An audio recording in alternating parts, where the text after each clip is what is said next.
자, 그러면 오늘 주님이 주시는 말씀 같이 보겠습니다. 야고보서 4장의 말씀입니다. 1절에서 12절까지의 말씀인데요. 제가 읽겠습니다. 지난번에 3장에서는 혀에 대한 말씀 기억나시겠죠? 거기에 대한 연속인데요. 너희 중에 싸움이 어디로, 다툼이 어디로 쫓아나느뇨? 너희 지체 중에서 싸우는 정력으로 쫓아난 것이 아니냐? 너희가 욕심을 내어도 얻지 못하고 살인하며 시기하여도 능히 취하지 못하나니? 너희가 다투고 싸우는도다. 너희가 얻지 못함은 구하지 아니하며 구하여도 받지 못함은 정력으로 쓰려고 잘못 구함이니라. 가늠하는 여자들이요 세상과 벗된 것이 하나님의 원수임을 알지 못하느뇨. 그런즉 누구든지 세상과 벗이 되고자 하는 자는 스스로 하나님과 원수되게 하는 것이니라. 너희가 하나님이 우리 속에 거하게 하신 성령이 시기하기까지 사모한다 하신 말씀을 헛된 줄로 생각하느뇨. 그러나 더욱 큰 은혜를 주시나니 그러므로 일렀으되 하나님이 교만한 자를 물리치시고 겸손한 자에게 은혜를 주신다 하였느니라. 그런즉 너희는 하나님께 순복할지어다. 마귀를 대적하라. 그리하면 너희를 피하리라. 하나님을 가까이 하라. 그리하면 너희를 가까이 하시리라. 죄인들아 손을 깨끗이 하라. 두 마음을 품은 자들아 마음을 성결케 하라. 슬퍼하며 애통하며 울지어다. 너희 웃음을 애통으로 너희 즐거움을 근심으로 바꿀지어다. 주 앞에서 낮추라. 그리하면 주께서 너희를 높이시리라. 형제들아 피차에 비방하지 말라. 형제를 비방하는 자나 형제를 판단하는 자는 곧 율법을 비방하고 율법을 판단하는 것이니라. 내가 만일 율법을 판단하면 율법의 준행자가 아니요 재판자로다.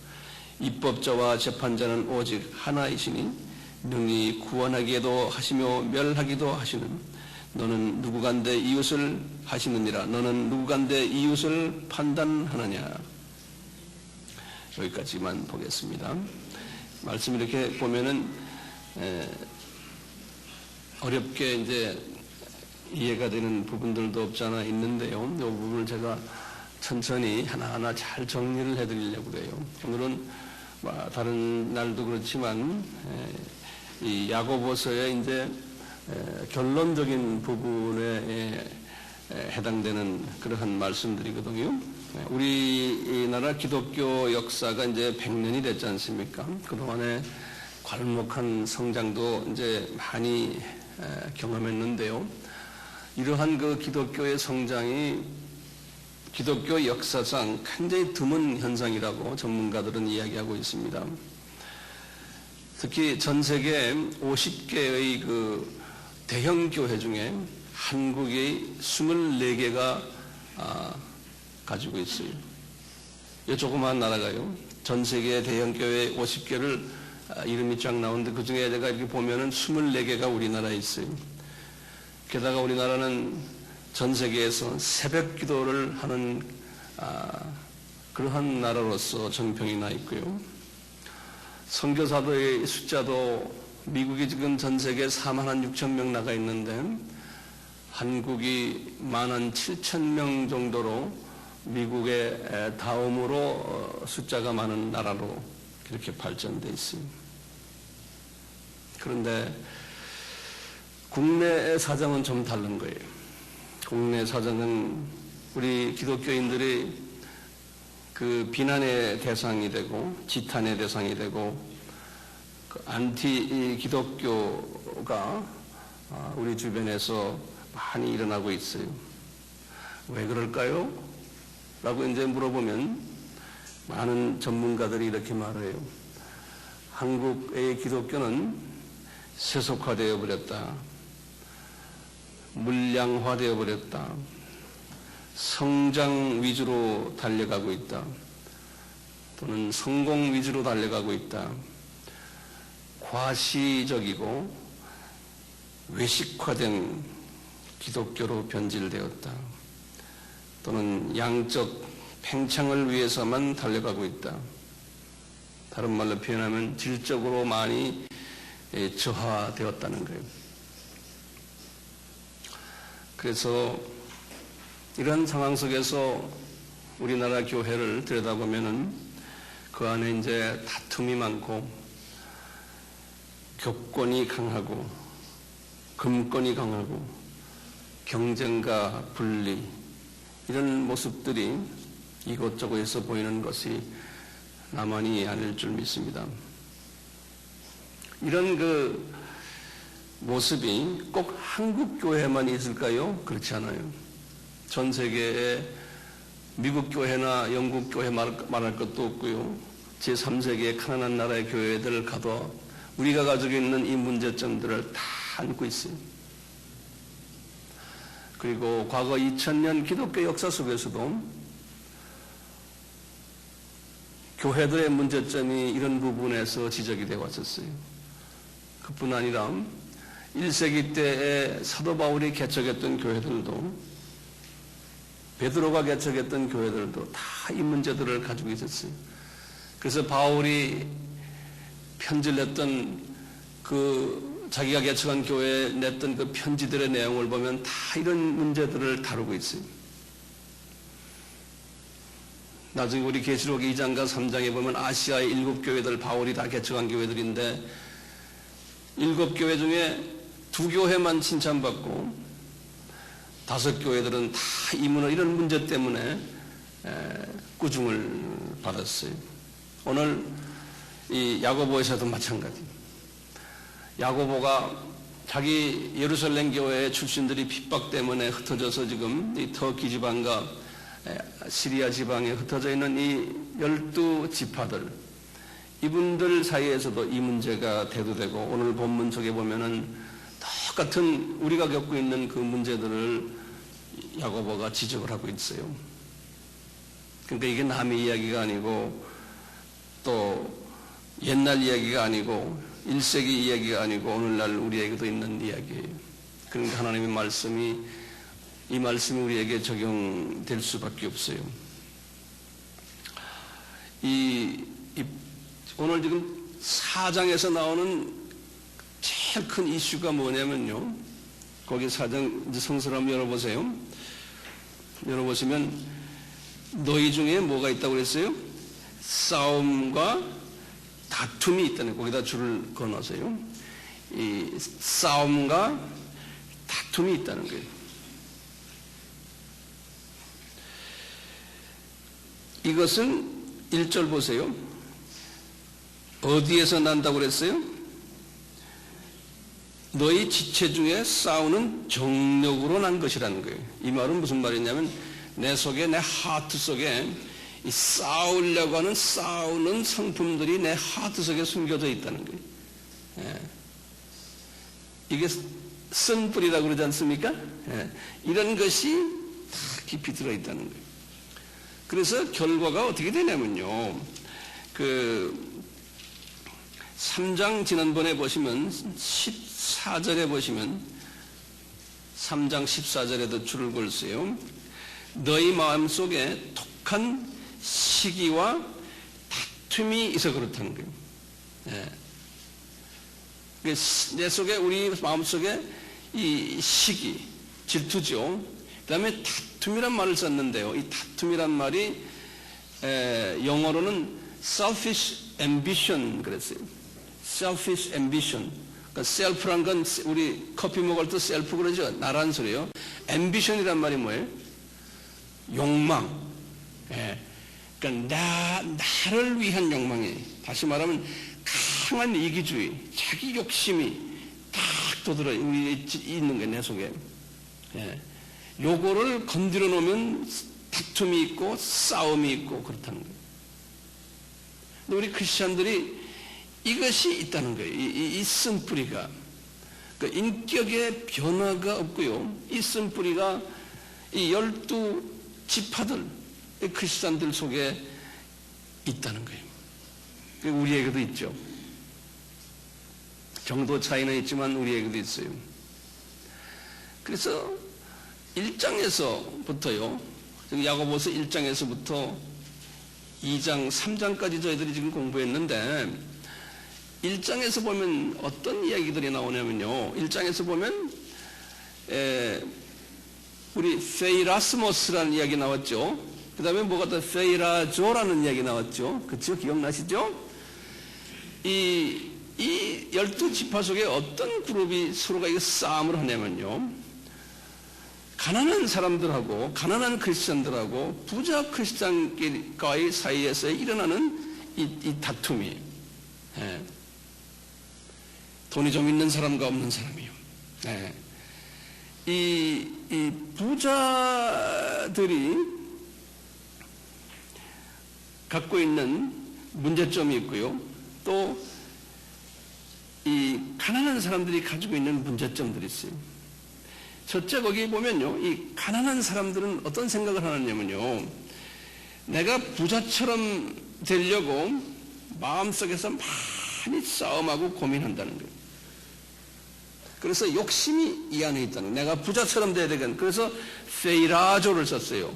1장, 거기 이제 성서 다시 열어보세요. 1장 잠깐 보세요. 1장 14절에 보면 각 사람이 시험을 받는 것이 자기 욕심에 이끌려고 그럴 때 여기 가난한 사람들 가지고 얘기하는 거예요. 시험은 페이라조예요.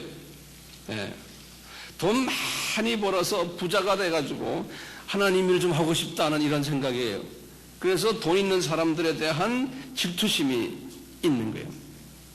그래가지고는 돈 있는 사람들을 헛듣고, 그래서 주님이 그랬어요. 너 경건하다 하면서 자기 혀를 제하지 못하는 이 사람들아 하는 소리는, 이 가난한 사람들이 부자를 그냥 자꾸 헐뜯는 거예요. 그 다음에 이제 두 번째 문제는 부자들이 가지고 있는 또 문제점들이 있었어요.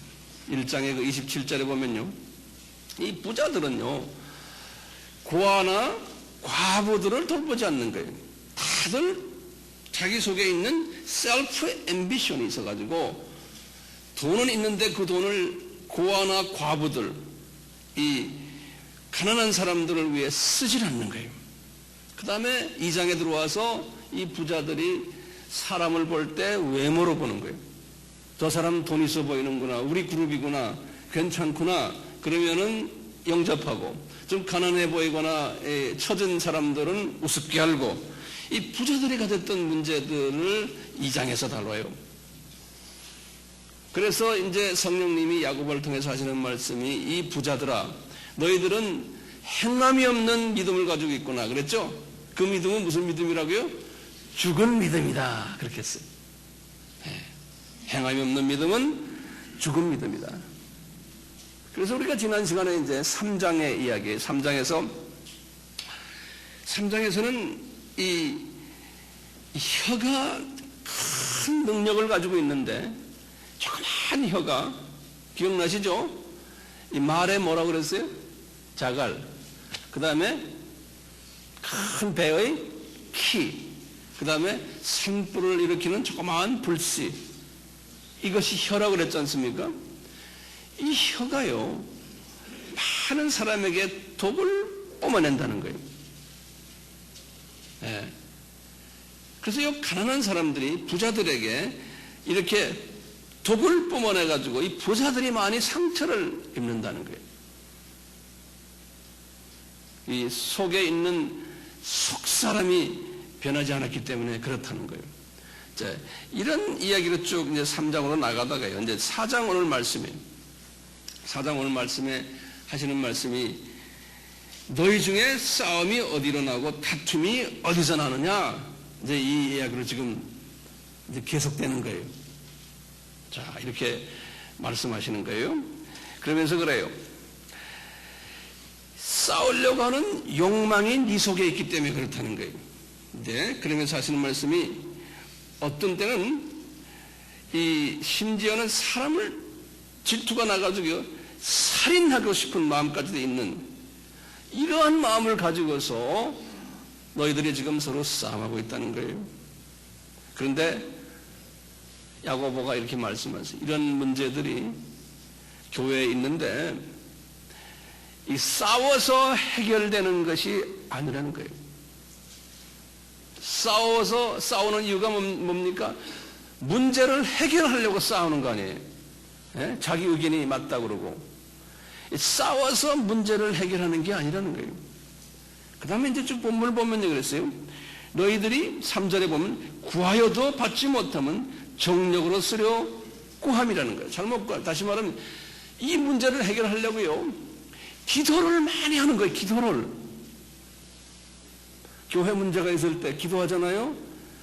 기도한다고 해결이 되는 게 아니라는 거예요. 왜요? 기도해가지고 무슨 기도를 해요? 무슨 문제가 있을 때 자기 이익을 위해서 기도하잖아요. 자기 편애를 위해서 기도하지 상대방을 위해서 기도하지 않잖아요. 다 자기 욕심으로 기도하니까 하나님의 입장에서 보면은 안 듣는다는 거예요.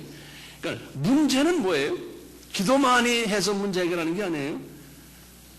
회의를 많이 해서 해결하는 것도 아니고, 예? 문제는 뭐예요? 이 속에 있는 이 마음의 문제예요. 이 쓴뿌리 문제라는 거예요.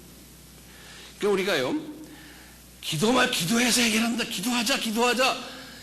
이 쓴뿌리가 해결 안 되고요. 기도하는 사람은요, 나중에 주님이 듣지도 않는데 누구한테 기도하는지 아세요? 딴 놈한테 기도하는 경우가 많아요. 그래서 기도 많이 했다고 목소리도 나 기도 많이 했어. 산기도했어. 기도했어. 뭐 했어. 사람은 변하지 않고 기도만 많이 해가지고 되는 게 아니에요. 기도가 해결하는 문제가 아니에요. 예, 사람이 변해야 돼요. 예. 지금 한국 교회도요, 기도에 대한 중요성을 너무 강조하다 보니까요, 인격이 변하지 않고 기도 가지고 모든 문제 해결한다고 생각하는 그 생각은 성서적인 방법이 아니에요.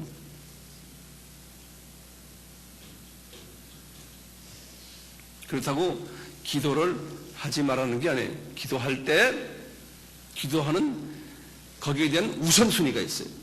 기도할 때 나의 욕심으로 기도하는 게 아니에요. 뭘로 기도해야 돼요? 하나님의 입장에서 기도해야 돼요. 그래서 너희들은 먼저 그 나라와 그 의를 위해서 기도해야 돼요. 문제가 생겼을 때 주님 이걸 해결해 주십시오가 아니에요. 주님 이 문제가 왜 생겼습니까? 이것 때문에 우리 교회가 어려움이 오는데 주님의 영광이 안 됩니다. 저는 괜찮습니다. 이게 주님이 보실 때 기뻐하지 않으시고 주변 사람들이 볼 때 이것은 우리가 예수님의 이름에 먹칠하는 겁니다. 이런 식으로 기도해야 돼요. 그러니까 이거 주십시오, 저거 주십시오가 아니죠. 주님의 마음으로 기도하는 거예요. 주님이 이것 때문에 얼마나 마음 아프시겠어요? 예. 이 문제 때문에 주님이 얼마나 답답하시겠어요? 그분 마음과 내 마음을 연락시키는 대화를 하는 것이 기도예요. 예. 그래서요, 신기한 말을 그 4절에 보는 그랬어요. 4절에 가늠하는 여자들이요 그랬어요. 갑자기. 그럼 우리가 이제 문자적으로 딱 보면은 이 교회에 가늠하는 여자들이 많은갑다 이렇게 생각할 수 있잖아요. 이 육체적인 간음을 이야기하는 게 아니에요.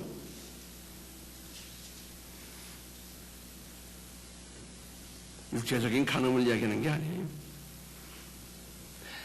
예레미야 31장 32절에 보면 예레미야 31장 32절에 여호와께서 말씀하시기, 여호와는 예수님이죠. 말씀하시기를 내가 이스라엘 사람들아, 크리스찬들이에요. 구약에서 이스라엘 사람은 신약에 우리 크리스찬들 아닙니까? 내가 너희들의 남편이다 그랬어요. 그러니까 예수님이 우리 크리스찬들의 남편인 거예요. 그런데 우리는 예수님의 와이프예요. 그렇죠? 그런데 두 가지 와이프가 있는 거예요.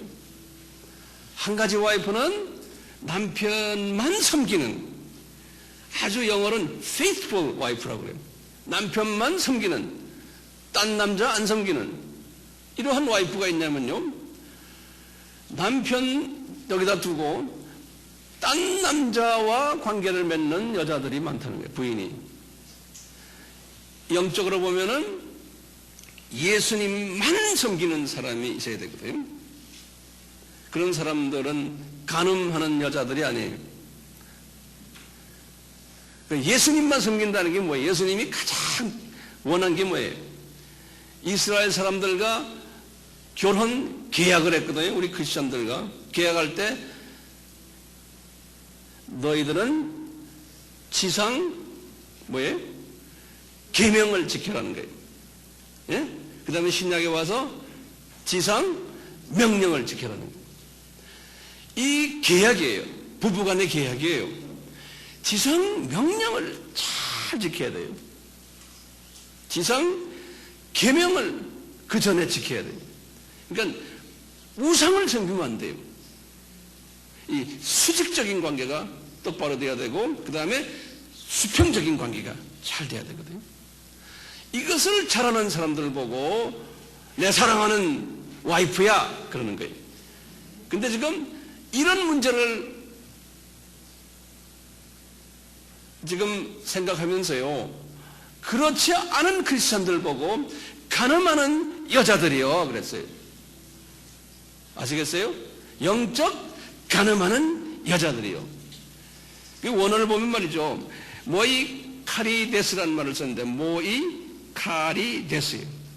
이건 뭐냐면 NIV 성경에도 이렇게 번역이 됐어요. adulterous peoples 그랬어요. 여자를 이야기하는 게 아니에요. 이 모이카리데스는요, 남자와 여자를 다 포함한 거예요. 그 단어가요. 그러니까 우리가 지금 문자적으로 말하는 간음하는 여자를 가지고 이야기하는 게 아니에요. 예? 영적으로 간음하는 누구예요? 크리스천들 가지고 이야기해요.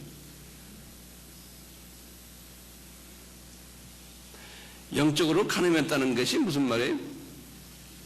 우리의 여기 보면 누구의 벗이라고 그랬어요? 세상과 벗이 된 사람들이라는 거예요.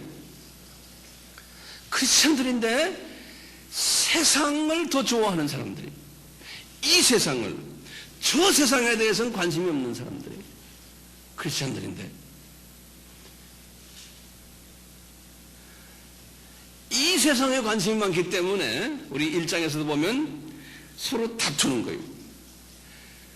부자들도 자기 돈 가지고 자기가 끼고 있고 불쌍한 사람들 안 나눠주고요. 왜? 이 세상을 우상화하기 때문에 그런 거예요. 그런 사람들 보고, 그런 크리스천들 보고 뭐라고 그래요? 간음하는 크리스천들이요 그런 거예요. 남편 예수의 마음과 하나가 되지 않는 크리스천들이요. 사람을 외모로 보는 그런 크리스천들이요. 믿음이 있다 하지만 행위가 없는 크리스천들이요. 기도는 열심히 하는데 목적은 자기의 의를 위해서 하는 그러한 크리스천들이요. 이런 사람들은 뭐라 그래요? 간음하는 여자들이요 그랬어요.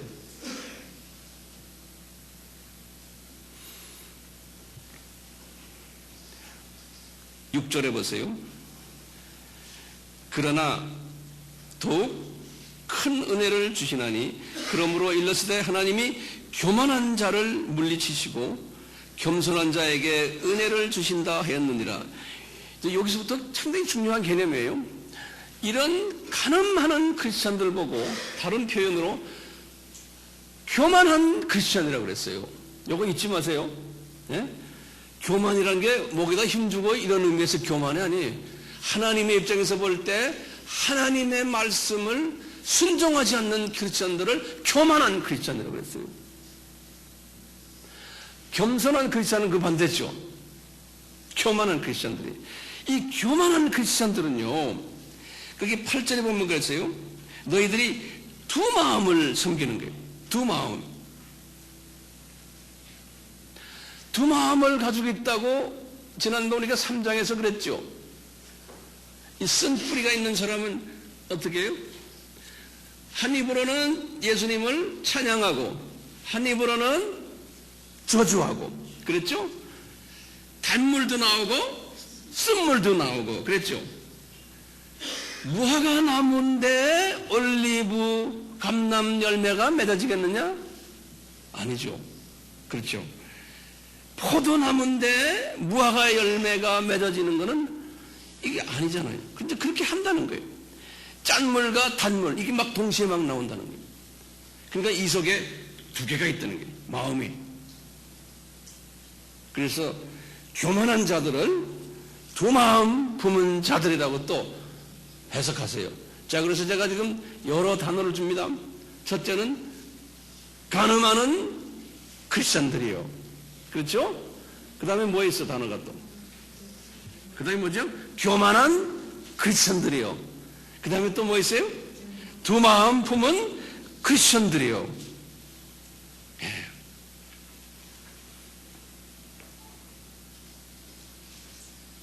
자, 그렇다면요, 겸손한 크리스찬이 거의 반대 크리스찬이에요. 이 겸손한 크리스찬이 되려면 지금까지 보면 어떻게 해야 돼요? 그럼요, 어떤 사람이 겸손한 크리스찬인가요? 1장에서 보면 어떻게 돼요? 싸우거나 다투지 않는 크리스찬이에요. 그렇죠? 겸손한 크리스찬은요. 두 번째, 가난한 사람은 가난한 사람대로 부자들을 이해해주고, 부자 크리스찬은 어떻게 해야 돼요? 자기 있는 것을 고아나 과부나 가난한 사람에게 나눠주는 크리스찬이 겸손한 크리스찬인 거예요. 또 외모로 사람을 보지 않는 크리스찬, 또 기도를 많이 하는데 기도를 적게 하든 많이 하든 기도의 초점이 예수님께 가 있는 사람이에요. 초점이. 자녀의 기도를 해도 그렇고, 물질의 기도를 해도 그렇고, 건강을 위해서 기도해도 그렇고, 다 초점이 예수님께 가 있는 거예요. 주님, 우리 아이들 어느 학교에 들어가게 해주세요. 거기서만 끝나는 게 아니고 어떻게 해야 돼요? 거기서 한 단계 더 올라서 그 학교에 들어가서 주님이 살아계심을 우리 아들이 경험케 하시고, 그럼으로써 그 학교에 감으로써 우리 아들이 마음의 평강을 누리고 주님의 사랑을 체험하고 우리 주님을 더 사랑하는 아들이 되게 해주세요. 예. 우리 사업체도 마찬가지입니다. 주님 주세요. 그래놓고는 더 이 물질을 가지고 주님을 섬기게 해주세요. 이런 마음으로 이런 기도를 하실 때 이게 주님이 원하는 기도예요. 근데 주님께서는 페이라스모스를 허락하시잖아요. 이런 사람들에게요. 이런 기도를 하는데도 잘 풀리지가 않는 게 있어요. 그럴 때 할렐루야, 나를 인내 훈련시켜서 나중에 무슨 면류관? 의의 면류관을 받게 하시려고 주님이 하시는구나. 그러니까 감사합니다. 네? 내가 지금 어렵지만 주님의 뜻을 위해서 내가 이렇게 기도하고 그것을 위해서 내가 행동하는데 왜 이렇게 잘 안 풀립니까? 감사합니다. 이렇게 나오는 사람이 무슨 사람이에요? 겸손한 사람이라는 거예요. 겸손한 사람.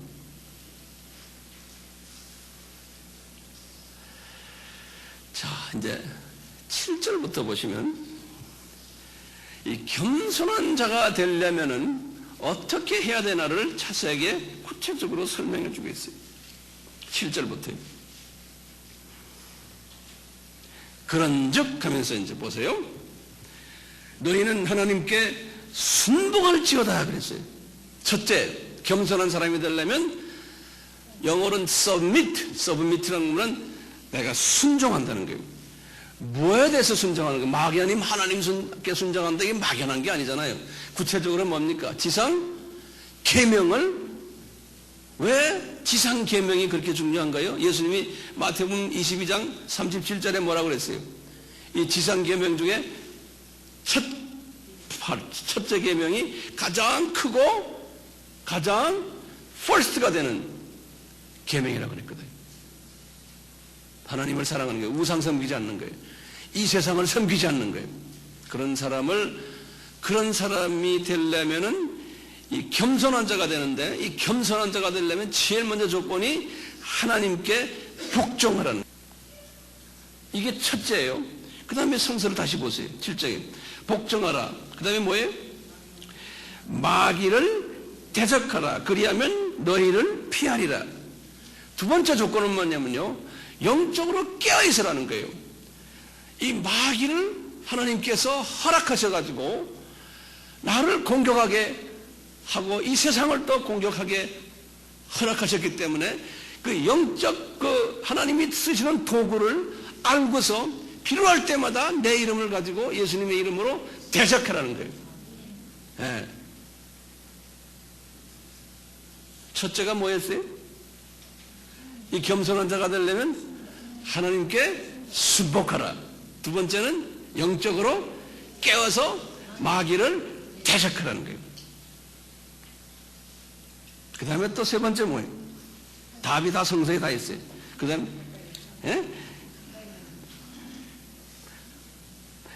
8절에 하나님을 가까이 하라.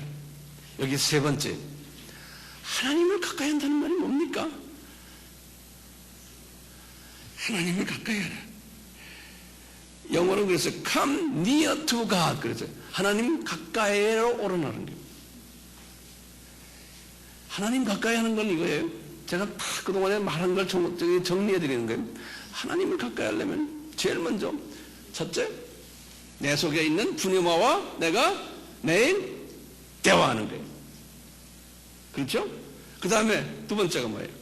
내 바깥에 있는 파라클레토스와 교제하는 거예요. 그렇죠? 세 번째는 뭐예요? 하나님의 말씀을 묵상함으로 먹으라는 거예요. 말씀의 검. 이 모든 이 세 가지가 뭡니까? 내 속에 있는 쓴뿌리들을 제거하는 선물들이에요. 네 번째는 하나님의 말씀에 있는 영양소를 먹으라는 거예요. 이것이 하나님을 가까이 하라는 거예요. 첫째 조건이 뭐였어요? 하나님께 복종하라. 두 번째는 마귀를 대적하라. 세 번째는 하나님을 가까이 하라. 자, 네 번째는 뭐예요? 손을 깨끗이 하라예요. 이거는 회개를 하라는 소리예요. 우리 손이 항상 더럽잖아요. 그래서 손도 병 안 걸리려면 하루에 8번을 씻어야 해요. 그러면 웬만한 감기 안 걸린대요. 똑같아요. 영적 감기 안 걸리려면 회개를 자주 해야 되는 거예요. 손을 씻어야 해요. 네.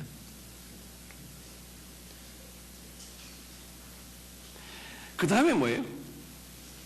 그 다음에 다섯 번째, 두 마음을 품은 자들아 마음을 성결케 하라. 이 속에 두 가지의 마음이 있는 자들아 마음을 성결케 하란 말이 뭐예요?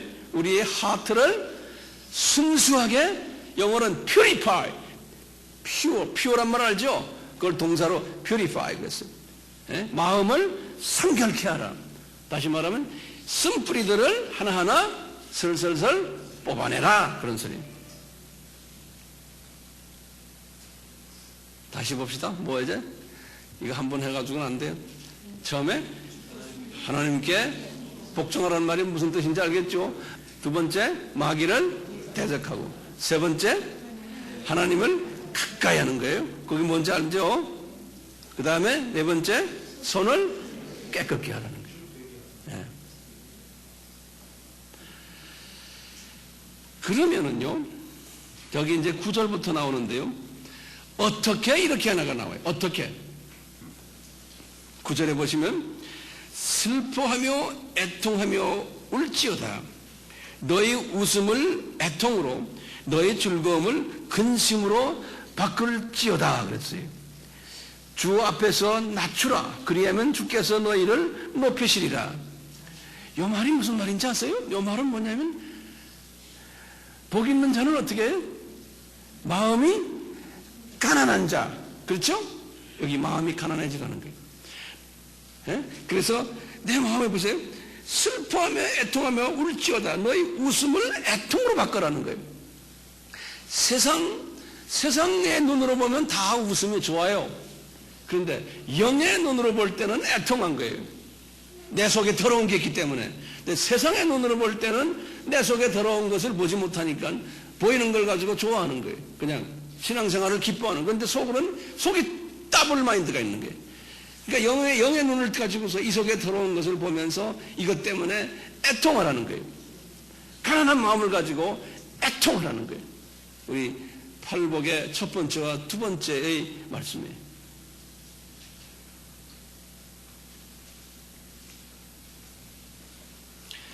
그런데 이런 사람이 겸손한 사람이라는 거예요. 이런 사람이. 그럼 어떻게 겸손한 사람이 되는가 지금 성서에서 우리에게 가르쳐주고 있어요. 그래서 이제 이 겸손한 사람은 10절에 그 약속한 게 있어요. 너희를 높이시리라. 좀 있으면 제가 여기에 대한 구체적인 말씀 드릴게요.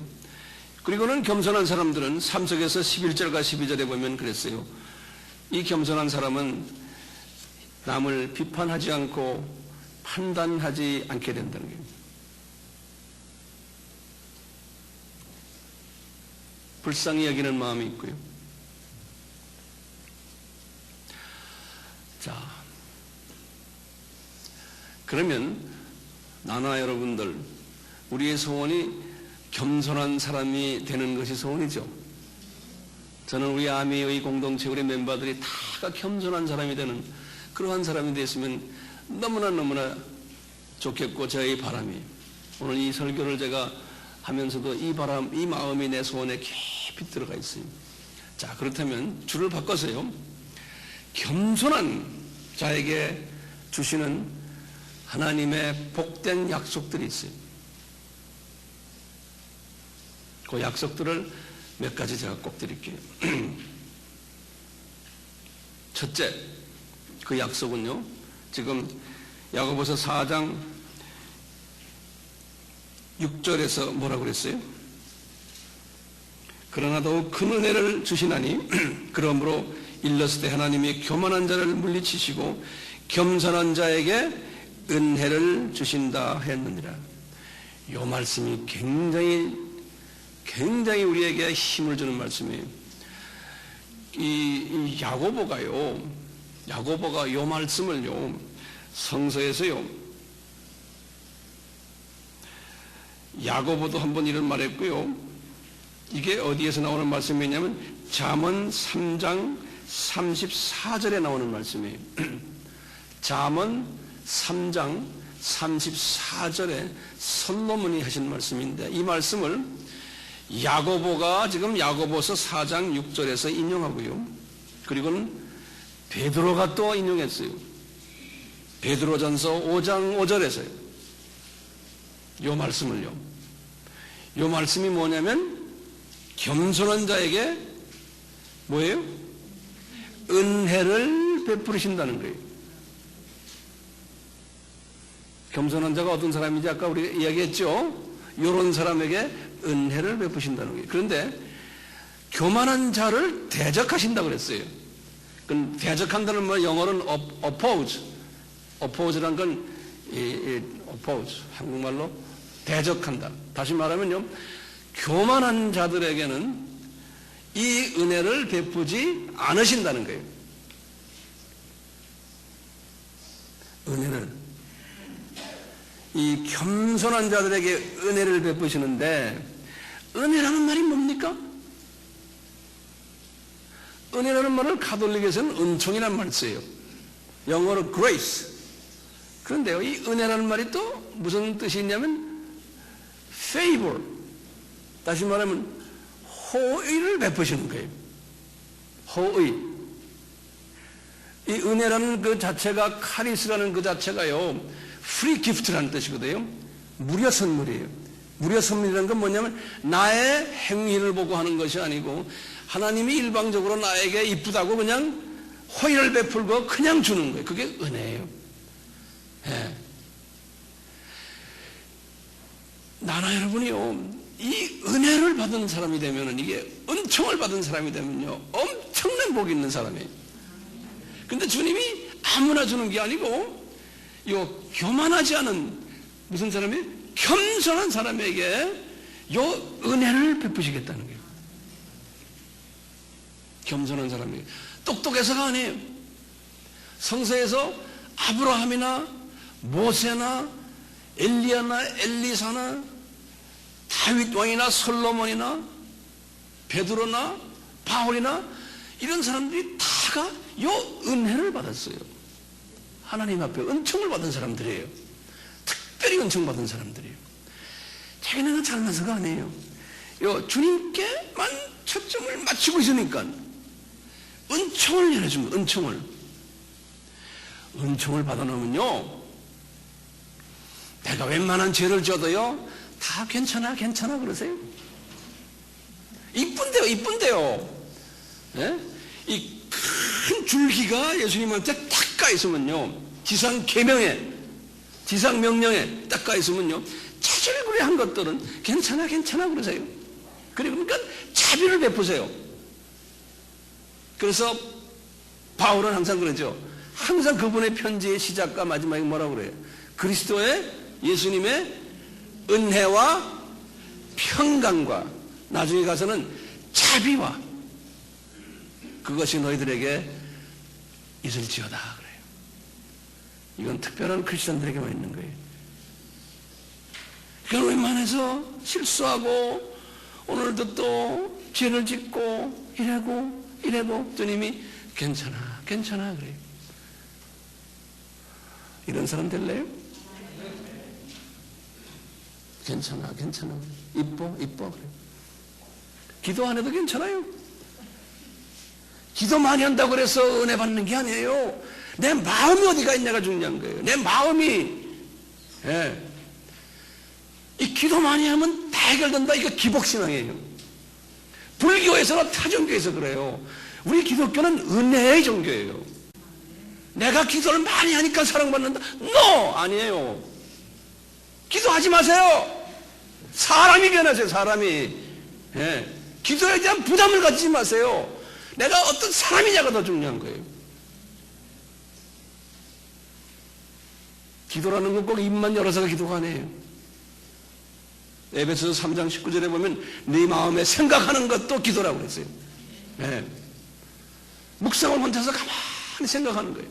누구 생각? 예수님만 생각하는 거예요.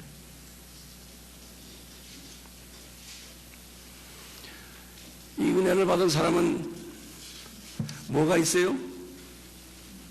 마음에 평강이 있어요. 첫째 조건이 은혜를 우리에게 베풀어 주세요. 어떤 사람에게? 겸손한 사람에게. 그러니까요, 이 은혜 받은 사람은요, 로마서 8장 26절에 뭐라고 그랬어요? 내 속에 계신 부님과 성령님이 나의 연약함을 아시고 내가 마땅히 뭘 구해야 되는 것도 내가 알지도 못하는데 내 속에 있는 성령님이 친히 말로 표현할 수 없는 그러한 방법으로 나를 위해서 중보해 주신다는 거예요. 이 엄청난 은혜. 네? 에브리 크리스천한테 하는 게 아니잖아요. 이런 은혜. 성령님이 나를 위해서 기도해 주시는데요. 나는 그냥 가만히 주님만 쳐다보고 있으면 돼. 예? 성령님이 해 주신다는 거예요. 그러니까 동기가 순수하니까 나머지는 주님께서 다 하시는 거예요. 나머지는 주님께서 다 하세요. 우리는 그러니까 먼저 그 나라와 그 의를 구하게 되는 거예요. 먼저요. 이 겸손한 사람은 어떤 사람이에요? 다투지 않는 사람이에요. 이기심이 없는 사람이에요. 고아와 과부를 도와주는 사람이에요. 외모로 사람을 취하지 않는 사람이에요. 기복적인 사람이 아니에요. 이런 사람들이 겸손한 사람들. 그리고는 뭐라고 그랬어요?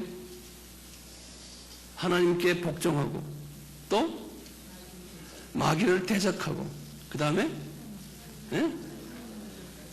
하나님을 가까이 하고, 그 다음에 손을 깨끗게 하고, 기타 등등. 이게 첫째 겸손한 사람이 받는 복이에요. 은총을 받는 거예요. 예? 두 번째 복이 뭐냐면요, 두 번째 복이 예수님의 신부가 되는 복이에요. 아까 그랬죠? 예수님의 신부가 아닌 사람을 뭐라고 그랬어요? 간음 많은 여자들이요 그랬죠? 이 겸손한 사람은 뭐예요? 간음하지 않는 여자여 하는 거예요. 이 겸손한 사람은요, 예수님만 쳐다보는 사람은 간음하지 않는 여자여 그러는 거예요. 예수님의 진짜 신부예요. 그렇죠? 예수님의 진짜 신부는요, 무슨 혜택이 있어요? 종말론에서 들림 받고, 그 다음에 어디로 가요? 공중 혼인잔치에 참여하는 이 복이 있는 거예요. 그걸로 끝납니까? 아니죠. 천년왕국 때 지도자 계급이 되고, 천국에 가서도 지도자 계급이 되는 사람들이에요.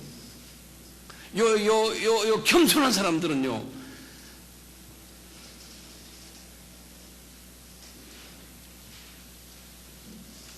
이런 엄청난 복을 받게 되잖아요. 첫 번째 복이 뭐였어요? 은총을, 겸손한 자는 은총을 받게 한다. 두 번째는 예수님의 신부 역할을 한다. 들림받고. 세 번째는 마지막에 뭐냐면 이 세상과 저 세상에서 높임을 받게 된다는 거예요. 오늘 본문의 4장 10절에 보면 주 앞에서 낮추라, 그리하면 주께서 너희를 높이시리라 그런 거예요. 높이시리라. 사람들이 존경한다는 거예요. 영권이 생기고, 영역이 넓어지고, 이 영안이 밝아지고, 이런 일들이 일어난다는 거예요. 잠언 15장 33절에 겸손은 종기의 앞잡이라고 그랬어요. 이게 무슨 말이냐면요, 겸손하면 영광이 뒤따른다는 거예요. 사람들이 존귀하게 생각한다는 거예요. 이게 이 세상만이 아니고 저 세상에서 높아진다는 거예요. 이 겸손한 사람은. 잠언 29장 23절에도 똑같아요. 사람이 교만하면 낮아지고, 영적으로요, 마음이 겸손하면 영예를 얻는다는 거예요.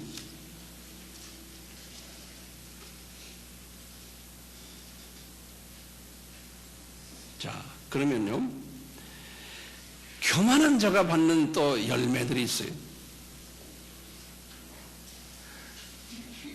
이 교만한 자들은요, 여러 가지 이름들을 제가 가르쳐 드릴게요. 영안이 어두운 자, 하트가, 마음이 더러운 자, 믿음이, 행함을 하는 믿음이 없는 자, 세상 욕심이 가득한 자, 세상과 벗된 자. 이런 사람들은 첫째, 은혜를 주님이 이런 사람들에게 베푸질 않아요. 은혜를 베푸질 않아요. 이 말은 뭐냐면요, 주님이요, 은혜의 반대말이 뭡니까? 네? 율법이. 그렇죠? 주님이 법대로 대하는 거예요. 봐주지 않는 거예요. 너 이랬으니까 이거 당해라. 너 이랬으니까 이거 당해라. 이게 뭡니까? 뭡니까? 페이라조예요. 예? 그냥 눈은 눈으로, 귀는 귀로, 그냥 네가 내 눈을 뽑았으니 나도 네 눈 뽑겠다, 이런 식으로 이 용서와 이 자비를 베푸질 않는 거예요. 은혜를 베푸질 않는 거예요. 자, 엄마 아버지들이요, 엄마 아버지가요, 이런 교만한 자의 카테고리에 들어가 버리면요, 자녀들에게도 이 은혜를 베푸질 않는 거예요. 몇 대까지요? 3, 4대까지.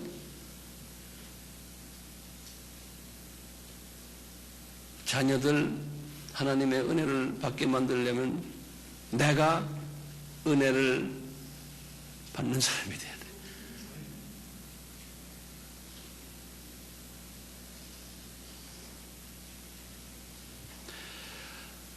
두 번째요.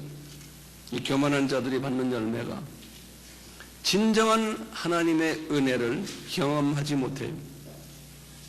내가 할래도 못해요. 왜냐하면 쓴뿌리가 있기 때문에. 그래서 히브리서 12장 15절에 쓴뿌리 이야기하시면서 이 쓴뿌리가 하나님의 은혜를 체험하지 못하게 만든다 그랬어요. 히브리서 몇 장이요? 12장 15절이요. 세 번째로 이 교만한 자는요, 들림을 받지 못하는 크리스천이. 이 세상에서 만이 아니고 저 세상에 가서도요, 높은 위치에 있지 않고 일반 시민으로 있을 사람들이.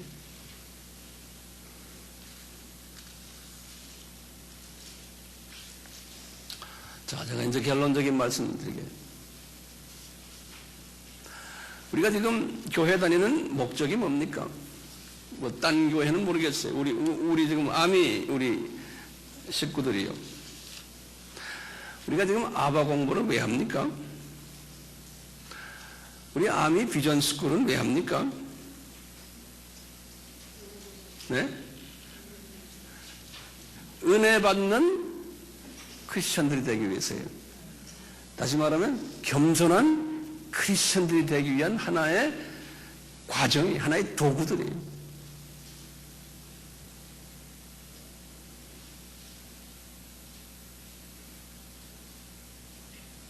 그래서 우리가 지금 이런 모든 행사들을 하지 않습니까? 이 행사 자체가 중요한 게 아니잖아요. 이 행사를 통해서 내가 어떤 사람이 되느냐가 중요한 거예요. 예. 그러니까 우리가 이 행사를 하면서요, 이 안에서 우리끼리 예를 들면 다툼이 있다든가 이러면 이거 실패작이에요. 그렇죠? 이 안에서 서로 질투가 있다든가 그러면 이게 실패작이에요. 주님이 받지 않으세요. 우리는 했는데 받지 않는 거예요. 그러니까 우리가 주 안에서 사랑합니다네 다 사랑해 주는 거예요. 용서해 주고 그 사랑이 내 속에서 나와야 되는데 어떻게 하면 나오냐? 이 쓴뿌리들이 뽑아줘야 돼. 그러면 자기도 모르게 이 사랑이 나와요. 감사한 것은 우리 아미 안에서는 이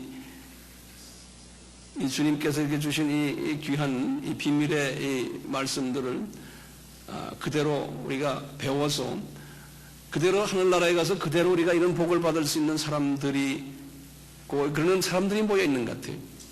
그래서 우리 안에서는 여기 다툼이 없어요. 있어요? 나는 모르겠는데 다툼이 있으면 회개하세요. 입을 열면 항상 칭찬해주고 인정해주고 힘을 주고 이렇게 해야죠. 뒤에서 뭐 어쩌고 그런 소리 내 귀에 들려면 저는 그런 사람 싫어해요. 왜냐? 왜 싫어합니까? 하나님의 은총을 받지 못해. 그러니까 그런 거예요.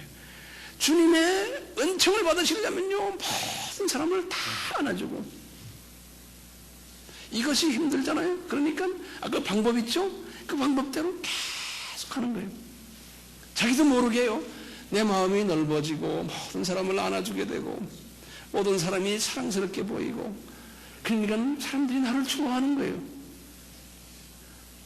존귀하게 주님이 이 세상에서도 존귀하게 만들어주고 그게 그대로 연결돼서 저 세상에 가서도 존귀한 사람이다. 자, 그렇기 때문에 우리는 할 일이 분명하죠. 다투지 말아야 되고 싸움하지 말아야 되고 질투하지 말아야 되고 대신 화평케 하는 자가 돼야 되고 소외된 자들, 가난한 자들, 고아들, 과부들을 뒤에서 우리가 돌봐줘야 되고 우리가 선교하는 목적이 뭡니까? 우리보다 못난 가난한 그 형제 자매들을 우리가 지금 도와주는 거 아니에요? 우리 교회가 전적으로 이 일을 하고 있지 않습니까? 왜요? 왜 합니까? 우리 하나님의 은총을 받으려고요. 그리고 천국에 가면 높은 존귀한 위치에 앉고 싶어서 그런 거예요. 이거 하기 위해서는 희생이 필요해요. 물질의 희생, 기도의 희생, 시간, 나의 마음. 그리고 우리는 기도할 때 먼저 그 나라와 그 의를 위해서 기도하는 거예요. 그 기도 방법을 바꾸셔야 돼요. 이 방법으로. 자녀 기도, 사업 기도, 무슨 기도를 해야 돼요. 전부 그렇게 하는 거예요. 그 다음에 우리는 외식주의에 빠지면 안 돼요. 형식주의에 빠지면 안 돼요. 외모로 사람을 보면 안 돼요.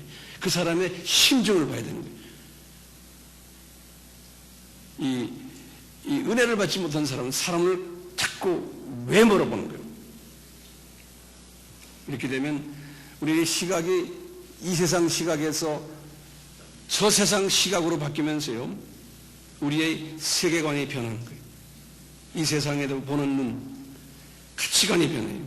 물질관이 변하고 나의 가족관이 변해요. 주님, 나의 가족들도 이를 위해서 우리 가족 살게 해주십시오. 이 자녀의 관도 변해요. 내 자녀들 공부 잘하고 출세, so what? 왜? 뭐가 중요하냐? 거기서 한 단계 더 올리는 거예요. 주님께 영광 드리기 위해서. 언젠가는 우리 자녀들 주님의 영광을 해서 마음껏 쓰십시오. 이 기도를 하는 거예요.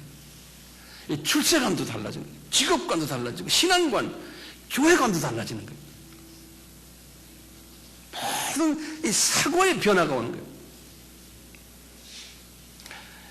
우리가 이런 사람이 돼야 되겠어요. 그런데 우리는 지금 말세에 살고 있기 때문에 이런 사람이 많지가 않아요. 왜냐하면 분명히 사도 바울을 통해서 디모데 후서에 말씀하셨어요. 말세가 되면은 사람들이 돈을 사랑하고 자기를 사랑하고 교만하고 쾌락을 좋아하는 것이 하나님을 좋아하는 것보다 더 많이 하고 교회가 세속화가 되고 질적으로 하락되고 교회가 타락되겠다. 전문가들은 그래요. 90%의 오늘날 크리스천들이 다가 은혜를 받지 못하는 캐다고리에 들어가 있다는 거예요. 교만한 크리스천들이고 영적으로 가늠하는 크리스천들이고 쓴뿌리가 가득 차 있는 크리스천들이고 영안이 어두운 크리스천들이고 두 마음을 품은 크리스천들이고 세상과 벗된 크리스천들이고 성화되지 않는 크리스천들이고 죽은 믿음을 가지고 있는 크리스천들이고 세상 욕심이 가득 찬 크리스천들이고 이 세상 크리스천들이라는 거예요. 이런 사람들이 말세가 되면 더 많아지고 이들은 더욱 권력을 더 많이 가지게 되고 돈도 더 많이 가지게 되고 영향력도 더 커지고 교권도 가지고 모든 명예도 이런 사람들이 다 가지게 된다는 거예요. 그런데 주님을 사랑하고 주님을 따르는 사람들은 그와 반대가 된다는 거예요. 소설하는 거예요.